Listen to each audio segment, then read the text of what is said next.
In this quick tutorial, I'm gonna show you how to turn off or turn on restricted and sensitive content settings on Twitter or X mobile app so that age-restricted content is no longer blocked or filtered on your X account.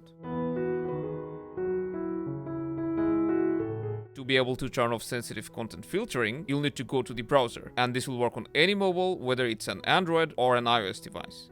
So we'll open Safari and go to twitter.com. Make sure that you're logged in. First, we'll need to tap on our profile photo that you see on the top left corner. Then go down to Settings and Support, tap to expand, go to Settings and Privacy. Then we'll go to Privacy and Safety. Tap on Content you see, and on the top, you'll see Display Media that may contain sensitive content. So we need to check that. Now sensitive content is enabled on your X account. Also, if you want your searches to show explicit results, then from the search settings down here, make sure that you have disabled Hide Sensitive Content. And that's all you need to do. Now age-restricted content will no longer be filtered on your X account. Let us know your feedback and make sure to stay tuned for more.